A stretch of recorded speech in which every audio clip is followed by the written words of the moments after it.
Bonjour à tous, donc Maître Georges-David Benayoun, avocat au barreau de Paris, spécialisé en fiscalité et intervenant beaucoup en matière de fiscalité internationale et d'expatriation.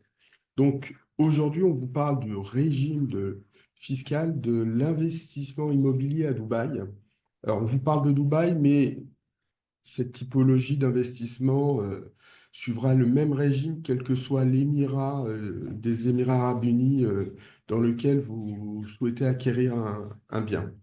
On a une spécificité qui n'est pas propre à la convention avec les Émirats arabes unis, qu'on retrouve dans certaines conventions, mais mixée à une absence d'imposition, puisque les Émirats sont vraiment un paradis fiscal, mixé avec une absence d'imposition sur place, alors que c'est un investissement relativement intéressant. Donc, qu'est-ce qui se passe?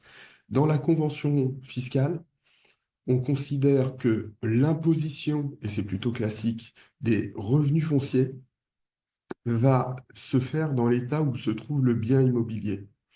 Donc, vous n'avez pas d'impôt sur place à Dubaï, mais la double imposition est combattue par ce qu'on appelle un crédit d'impôt. Donc, la non-imposition aux Émirats arabes unis va vous donner droit à un crédit d'impôt qui va annuler l'impôt français. Parce qu'autant dire que le vrai sujet ici sur l'investissement, c'est quasiment tout le temps, sauf à y demeurer sur place, de l'investissement locatif. Donc vous allez voir que vous n'avez pas d'imposition aux Émirats et pas d'imposition en France. Alors, petite subtilité, et qui permet des fois de taxer un peu ces sommes, on va appliquer la règle du taux effectif global. C'est quoi cette règle? C'est tout simplement que la détermination de votre tranche d'imposition va se faire en ajoutant vos revenus immobiliers dubaïotes, ce qui nécessite de les déclarer et de faire attention quand on les déclare parce que c'est plutôt compliqué. On doit faire une déclaration de revenus immobiliers, revenus fonciers, ou la location meublée. Et puis derrière, on doit avoir aussi une déclaration de revenus de sources étrangères. Donc, qu'est-ce qui va se passer en pratique sur le taux effectif global? On va imaginer que vous ayez une rémunération française de 100 000 euros au sein du foyer fiscal et que vous ayez loué à Dubaï avec un bénéfice de 25 000.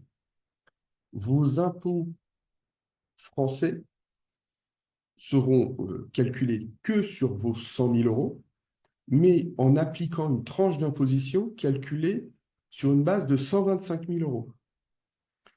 En pratique, ça va surtout jouer pour les personnes qui ont peu d'impôts sur le revenu.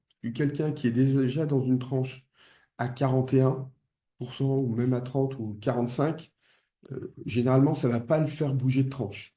Par contre, ça va faire bouger des personnes qui n'auraient pas été à l'impôt ou avec un impôt peu élevé.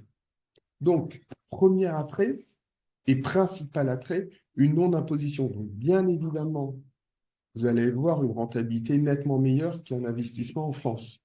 Il faut se rappeler que sur du revenu foncier, l'imposition, c'est votre tranche marginale d'imposition, donc 30, 41, 45%, plus les contributions sociales. C'est-à-dire que vous pouvez monter à 62%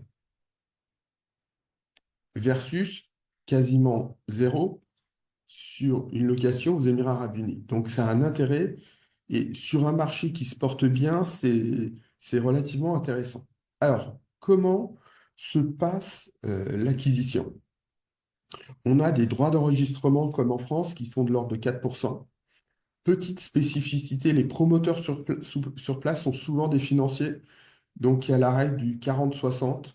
Généralement, vous allez amener 40% tout au début. Euh, Pas obligatoirement au niveau de la réservation, mais on va dire au début de la construction, relativement rapidement. Puis les 60% vont être échelonnés dans le temps. Souvent, le promoteur sert de banquier. Donc, vous achetez, vous avez des droits d'enregistrement. Vous louez, on a vu une non-imposition. Par contre, il y a d'autres sujets qui vont être impactés par le fait que vous soyez résident fiscal français. À partir du moment où vous détenez un bien immobilier, quel que ce soit le lieu dans le monde, et qu'il n'y a pas de convention fiscale qui restreigne l'application, ce qui est le cas avec les Émirats arabes unis, vous allez, dans le cadre de votre impôt sur la fortune, faire entrer ce patrimoine dans le calcul français. Donc, vous achetez un bien à 500 000 euros. Alors, bien évidemment, vous allez tenir compte des règles. Abattement, parce que si le bien est loué, euh, vous allez tenir compte de la déductibilité de la dette, mais il doit rentrer dans le calcul de votre impôt sur la fortune immobilière. Autre chose, parce qu'il n'y a pas de convention en matière de donation et succession avec les Émirats arabes unis, à l'ouverture d'une succession, le bien devra être déclaré en France et on devra payer des droits de succession. Mais à la limite, c'est pas très dommageable, puisque par définition, vous avez le même sujet sur un bien situé en France. Sauf qu'en France, vous allez payer une imposition nettement supérieure. Dernier point à regarder, la plus-value. On a vu que les loyers étaient non imposables aux Émirats et du coup non imposables en France. La plus-value immobilière est imposable en France. Imposable en France selon les règles françaises. Il faut toujours en tenir compte. Donc, ça veut dire que vous allez plutôt aller chercher de la rentabilité qu'une plus-value rapide. Puisque vous allez rentrer sur le régime français où vous allez être exonéré à partir de 30 ans de détention. Donc, il faut bien faire attention à ces éléments-là.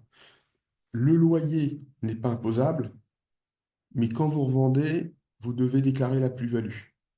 Et quand vous déclarez la plus-value, bah, si vous décédez avant, ça rentrera dans une déclaration de succession.